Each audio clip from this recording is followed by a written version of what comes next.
नमस्कार, बहुत स्वागत है आपका। आप सभी का बहुत स्वागत है। मैं हूं आपके साथ नेहा दुबे। मालदीव में बढ़ेगी भारत की टेंशन, ये एक अहम और बड़ा सवाल है। दरअसल हाल ही में मालदीव के राष्ट्रपति चुनाव हुए हैं, जिसमें विपक्षी उम्मीदवार मोहम्मद मुइज ने 53% से अधिक वोट हासिल करके शानदार जीत हासिल की है। मुइजू को चीनी समर्थक माना जाता है, जिन्होंने इस चुनाव में प्रोग्रेसिव पार्टी ऑफ मालदीव के उम्मीदवार और भारत समर्थक मौजूदा राष्ट्रपति इब्राहिम मोहम्मद सोलिह को हराया है। मुइजू वर्तमान में देश की राजधानी माले शहर के मेयर हैं, जो कि चीन के साथ मजबूत संबंधों की तरफदारी करते रहे हैं। बता दें आपको, पीएम मोदी ने भी जीत के बाद मुइजू को बधाई दी। साथ ही सोशल मीडिया प्लेटफॉर्म पर एक्स पर भी लिखा कि मालदीव के राष्ट्रपति के रूप में चुने जाने पर मुइजू को बधाई एवं शुभकामनाएं। भारत समय परीक्षणित भारत मालदीव द्विपक्षीय संबंधों को मजबूत करने और हिंद महासागर क्षेत्र में हमारे समग्र सहयोग को बढ़ाने के लिए प्रतिबद्ध है। मुइजू की जीत के बाद माना जा रहा है कि भारत को शायद अपने रणनीतिक हितों को साधने में शायद चुनौतियां मिलेगी और इसका सामना करना पड़ेगा। भारत और चीन दोनों के लिए मालदीव रणनीतिक रूप से बहुत मायने रखता है। मालदीव में अपनी मौजूदगी से भारत को हिंद और हिंद महासागर के एक प्रमुख हिस्से पर नजर रखने की ताकत मिल जाती है, जहां चीन अपना प्रभुत्व तेजी से बढ़ा रहा है। चीन जहां BRI विकास परियोजनाओं में कर्ज और तेल आपूर्ति के जरिए यहां अपना प्रभुत्व बढ़ा रहा है, तो वहीं भारत के भी यहां पर अरबों डॉलर के प्रोजेक्ट चल रहे हैं। चुनाव के दौरान जीत हासिल करने वाले मुइजू ने खुलकर भारत के खिलाफ बयानबाजी की थी। ऐसे में ये नतीजे यहां चीन को खुश करने वाले हैं, तो वहीं नई दिल्ली की टेंशन भी बढ़ाने वाले हो सकते हैं। और इसी को लेकर आज अपने खास कार्यक्रम में चर्चा करेंगे।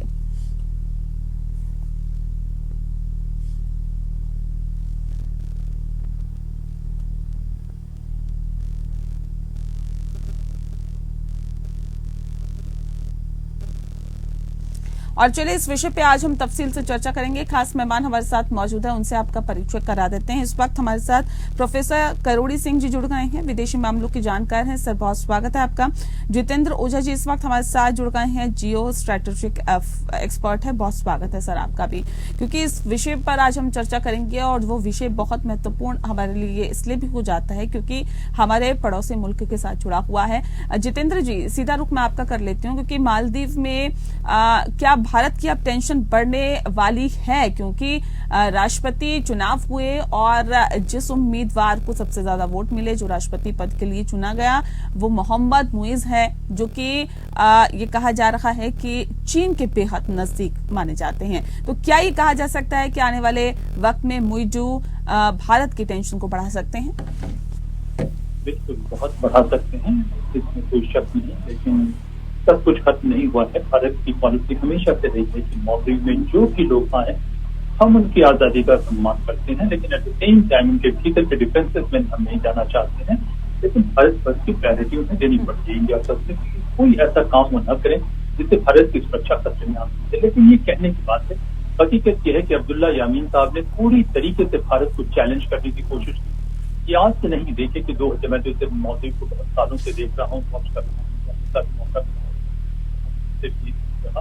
देखिए कि करीब 20 साल से भी अधिक चीनी किसी न किसी तरीके से बरगलाने की कोशिश कर रहे थे। चीनी, अमेरिकन, ब्रिटिश, पाकिस्तानी सभी किसी न किसी तरीके से अपना पैर वहां पे करना चाहते हैं। कोलंबिया का कुछ एक रवैया जरूर रहा कि डायरेक्टली कभी इनके साथ नहीं आना चाहता था और उसे भारत को प्रायोरिटी दी। आपको याद होगा कि किसी ने मालदीव में सत्ता परिवर्तन करने की। नेहा जी, मालदीव का अपना एक अनोखा एग्जाम्पल था कि 27 साल सत्ता में रहने के बाद अब्दुल मामून गयूम जो उन्होंने चुनाव करवाया, और ये जो दोनों पार्टी आई, तो भारत में यही रहा कि आप जो है आपस में डिफरेंसेस हैंडल कीजिए।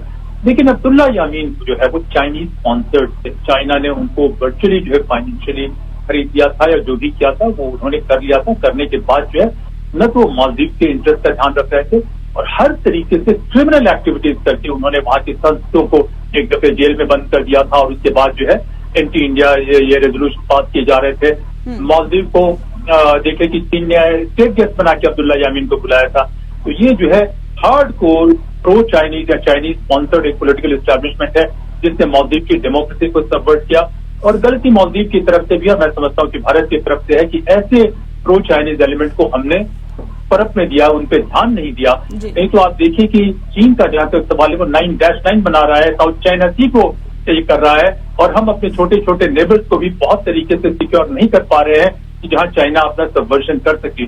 तो देखिए चैलेंज तो बढ़ेगा। इस चैलेंज के बढ़ने में दिक्कत ये होगी कि हो सकता है मोइज और अब्दुल्ला यामीन और छोटा सा कॉकस उनको फायदा होगा, लेकिन मालदीव के लोगों को अच्छे से पता है कि भारत एक बहुत ही बेनाइन फोर्स है और वो भारत का रहना उनके लिए है। चीन का जो इंटरेस्ट है मालदीव में प्योरली स्ट्रेटेजिक है कि वो एक कमोडिटी की तरह मालदीव के लोगों को, मालदीव के टेरिटरी को इस्तेमाल करना चाहता है भारत के खिलाफ। क्योंकि भारत का अप्रोच ये है, लेकिन ये कहने के बाद आपकी अच्छी नीयत के साथ साथ अच्छी ताकत भी बहुत जरूरी है, वरना नीयत जो है बिल्कुल थिंकिंग हो जाती है।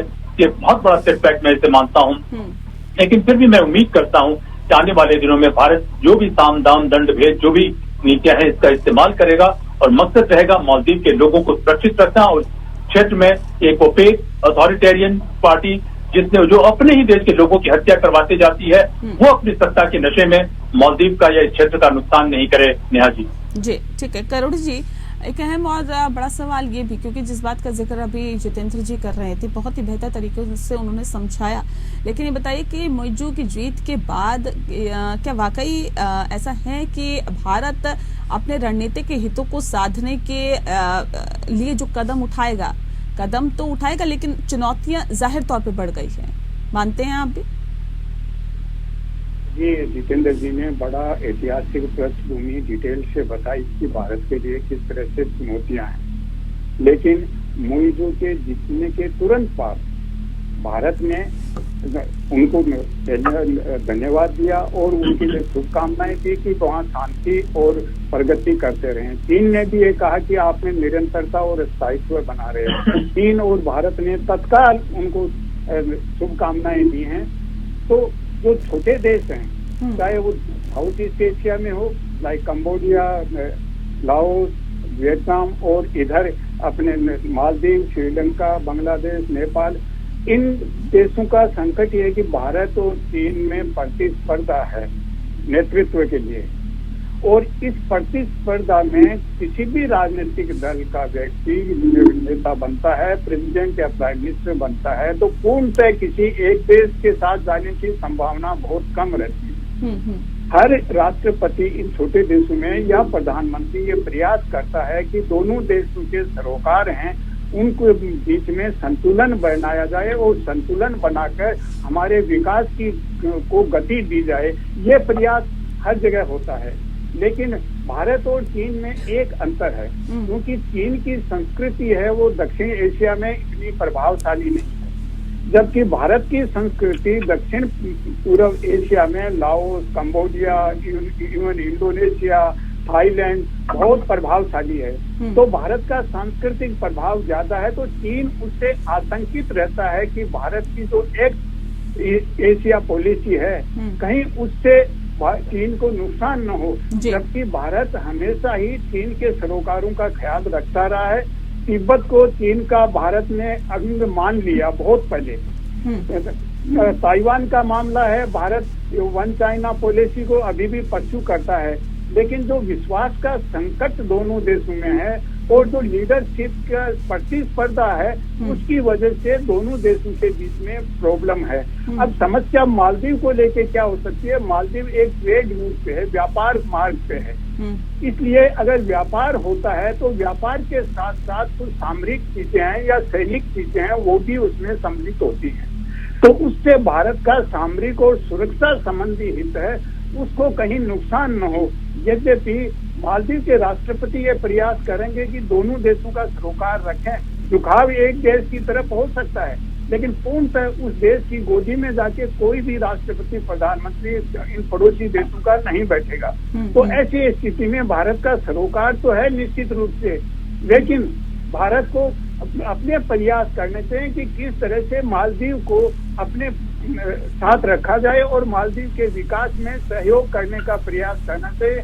मुझे लगता है कि भारत की जिस तरह की कूटनीति है अपने पड़ोसियों के साथ नेबरहुड फर्स्ट की, मेरे ख्याल से उसके डिविडेंड भारत को मिलेंगे, क्योंकि भारत अपने पड़ोसियों की तनाव होते हुए भी मदद करता है। उनसे एक्सपेक्ट नहीं करता है कि वो भारत के साथ रहेंगे या भारत की मदद करेंगे, उसके बिना भी भारत उनकी मदद करता है, सहयोग करता है। तो इस स्थिति में मुझे लगता है भारत की जो नेबरहुड फर्स्ट की पॉलिसी है उसके डिविडेंड भारत को मिलेंगे और चीन के पूर्णतः चंगुल में जाने से मालदीव बचेगा ही नहीं।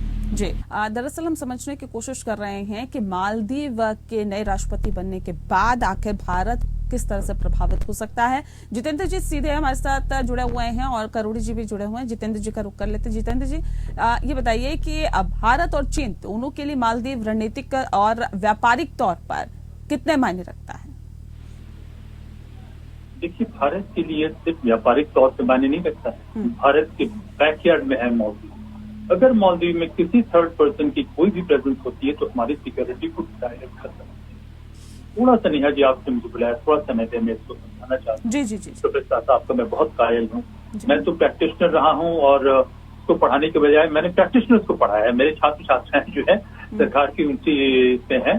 तो थोड़ा सा मैं कहता हूँ कि देखिए, जब जियो पॉलिटिक्स की हम बात करते हैं, सिक्योरिटी की बात करते हैं, इमोशन को हम अलग कर देते हैं। कभी उसमें इमोशन, गुडविल, और ये ऐसा विषय है कि जिसके टेक्स्ट बुक में, किताबों में कभी भी फर्स्ट हैंड इन्फॉर्मेशन आती ही नहीं। जो मालदीव का, मैं उम्मीद करूंगा कि प्रोफेसर साहब मुझे क्षमा करेंगे और मैं उनके पूरे सम्मान के साथ कह रहा हूं।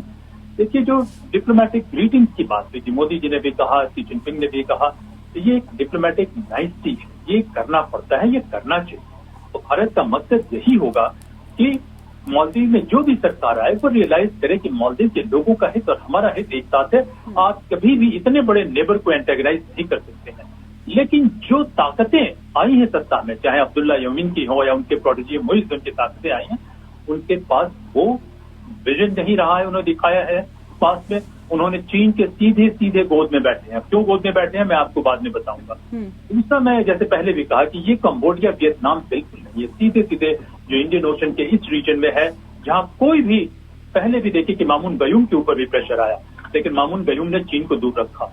जो मालदीव MDP आई, मोहम्मद नशीद अन्नी, उनकी सरकार आई, उन्होंने भी चीन को बहुत दूर रखा। लेकिन उसके बावजूद देखा जाए कि जब ये इलेक्शन होता है तब चीन ने धीरे से पाकिस्तान की मदद से, जिस किसी मदद से, धीरे से उनको आउट कर दिया और अपना ये बैठा लिया। और सीधे सीधे जो है अब्दुल्ला यमीन का अप्रोच ये रहा कि वो भारत का अपमान करते रहे, हमारी सुरक्षा इंटरेस्ट का ये करते रहे, और मालदीव में भी उन्होंने एक तरीके से पूरे रूल ऑफ लॉ को सबवर्ट कर दिया। तो ये देखिए कि प्रॉब्लम जो है, कभी कभी तनाव वगैरह की हम बात करते हैं, तनाव इमोशन से दूर नहीं होते हैं।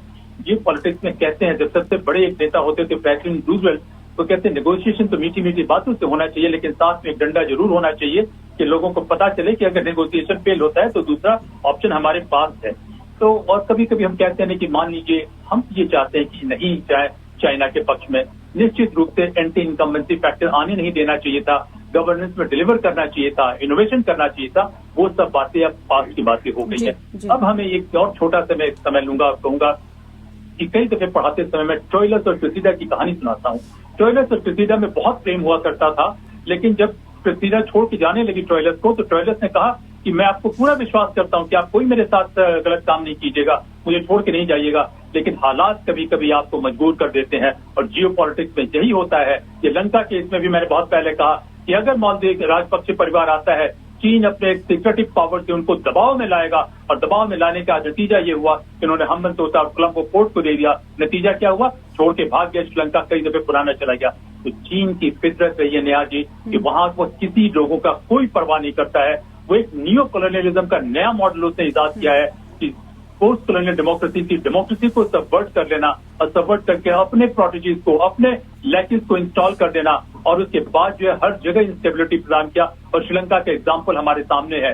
तो बातें जो है नॉर्मल नहीं है भारत, और उसमें ये नहीं है। और मैं कहता हूं कि इमोशन, डिप्लोमेसी सब एक जगह है, लेकिन साथ में मदद की भी कोई बहुत अधिक असर नहीं होती है। अगर आप डिप्लोमेसी में मदद करते जाएं और उनको पता है कि कल जो है किसी भी वजह से वो आपके खिलाफ चल जाए तो कोई कॉस्ट नहीं होगा, तो आपकी मदद जो है उसे जनता में तो गुडविल होगी, लेकिन संभव है कि जनता में गुडविल के बावजूद सरकार को जो है चीन जो है वो इस तरीके से सपोर्ट करेगी कि आपकी सुरक्षा के हितों को बहुत जोरों से नुकसान पहुंचेगा। तो मैं समझता हूं कि जो लोग भी सुन रहे हैं इस बात को, उसको ध्यान रखें और तैयारी करें, क्योंकि ताकत सिर्फ मिलिट्री नहीं होती है, ताकत के बहुत सारे शेड होते हैं और तमाम शेड से जो भी मालदीव में सरकार आए उसको इस दबाव में रखें और प्रेम से रखें। ऐसे नहीं कि कोर्ट करके या उसको इंसल्ट करके, प्रेम से इस दबाव में रखें कि देखिए मालदीव की तरक्की भारत के लिए बहुत जरूरी है। मालदीव भारत की सिक्योरिटी का एक आउटपोस्ट है, वहां स्टेबिलिटी होनी चाहिए, लेकिन अपने पर्सनल या किसी नैरो पोलिटिकल एजेंडा के लिए कोई ऐसा काम नहीं करे जिससे मालदीव के लोगों को खतरा हो और भारत की सुरक्षा को खतरा हो। तो ये चुनौती हमारे पास है नेहा जी। बिल्कुल, ये चुनौती बहुत बड़ी भी है सर। और ऐसे में करोड़ी जी भी सीधा हमारे साथ जुड़े हैं। करोड़ी जी, जिस बात का जिक्र अभी जितेंद्र जी ने किया सर, उसी को मैं आगे बढ़ाते हुए, मालदीव में अपनी मौजूदगी से भारत को हिंद और हिंद महासागर के एक प्रमुख हिस्से पर नजर रखने की ताकत मिल जाती है, लेकिन जहां चीन तो बहुत तेजी से ही अपना प्रभुत्व बढ़ाता हुआ दिखाई दे रहा है, इसे किस तरह से आप देख रहे हैं? बहुत बेहतर तरीके से अभी जितेंद्र जी ने समझाया सर, इसी को आगे बढ़ाते हुए आप बताइए। देखिए नेहा जी, मैं जितेंद्र जी से पूर्णतः एग्री करता हूँ, लेकिन अंतर्राष्ट्रीय संबंध में देशों के बीच संबंध होते हैं, वो संप्रभु राष्ट्रों के बीच होते हैं। उस पे अगर आप ब्रूट तरीके से कोई दबाव बनाएंगे तो वो रिएक्टिव होगा। जी। तो हमें दबाव डायरेक्ट रूप से अपनी फोर्स से नहीं दबाना चाहिए, क्योंकि छोटे देशों का जो सरोकार होता है वो उनका विकासात्मक सरोकार होता है, और जो बड़े देश हैं उनका सरोकार होता है भू राजनीतिक और सामरिक होता है। तो भारत और चीन बड़े देश हैं, दोनों का भू राजनीतिक और सामरिक सरोकार इंडियन ओशियन में है, मालदीव में है और दूसरे छोटे देशों में भी है, और भारत का साउथ ईस्ट एशिया में भी है। एक स्वाभाविक चीज है। अब इस सिचुएशन से हम डील कैसे करें? भारत ऑलरेडी इस तरह की डिप्लोमेसी चला रहा है, जैसे इंडो पैसिफिक रीजन है।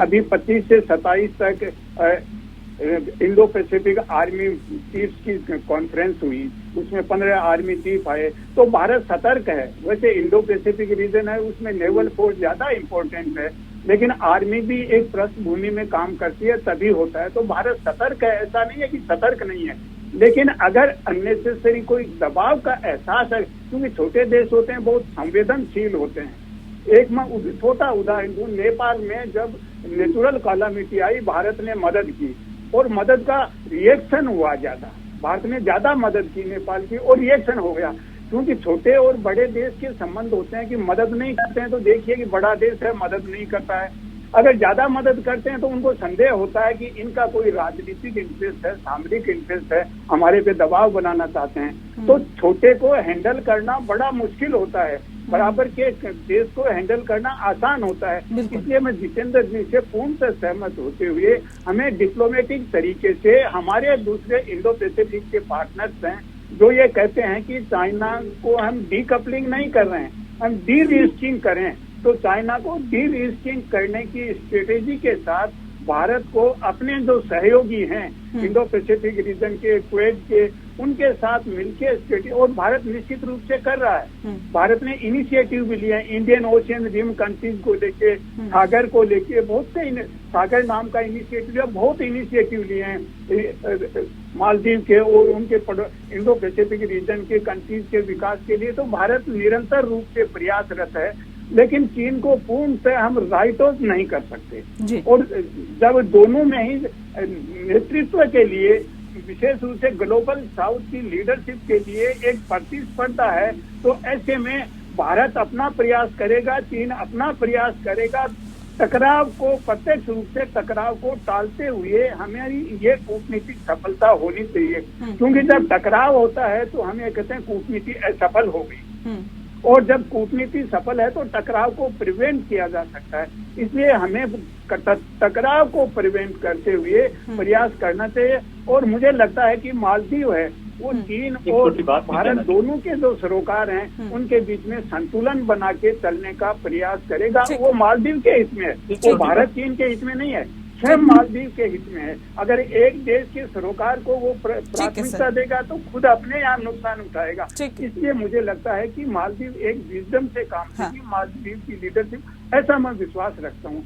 जितेंद्र जी 10 सेकंड में सर अपनी बात पूरी करिए। बिल्कुल, मैं यही कहता हूँ, मैंने कभी नहीं कहा कि मालदीव के सम्मान पे हम ठेस पहुंचाएं। इनडायरेक्ट तरीके से पावर के बहुत सारे शेड होते हैं, और भारत का जहाँ तक मालदीव से संबंध है कोई भू राजनीतिक या सामरिक नहीं है, बल्कि हमारी सुरक्षा का संबंध है। और दूसरी बात मैं ये कहना चाहता हूँ कि हम मालदीव के हित की तो रक्षा करें, जी। लेकिन कई इनडायरेक्ट सटल तरीके से ये दिखाने की कोशिश करें, ये बताने की कोशिश करें कि मालदीव के हित में कई दफे छोटी फ्रेजाइल डेमोक्रेसीज में होता क्या है कि नेता तो चले आते हैं, लीडर चले आते हैं, वो अपने देश के ऊपर कभी अपने इंटरेस्ट को प्रेफरेंस देते हैं। तो हमें यही देखना है कि अपने देश के ऊपर ये प्रेफरेंस नहीं दे और डिप्लोमेसी को इससे जरूर इवॉल्व करना है। डिप्लोमेसी के बारे में एक बात कहते हैं, किसी को आप जहन्नुम में भी भेजना चाहते हैं तो उसे इतने प्यार से भेजें कि वो जहन्नुम में जाने के लिए बड़े उत्सुकता से पहुंच जाए। तो हमें जहन्नुम में नहीं भेजना है, उन्हें प्यार से समझाना है कि अपने देश का ख्याल रखें और ये आपके हित में है। चलिए, बहुत शुक्रिया आप दोनों मेहमानों का हमारे साथ इस खास कार्यक्रम में शामिल होने के लिए। तो वाकई अब मालदीव के साथ भारत के रिलेशन कैसे रहते हैं ये आने वाला वक्त बताएगा। इस खास पेशकश में फिलहाल के लिए इतना ही। नमस्कार।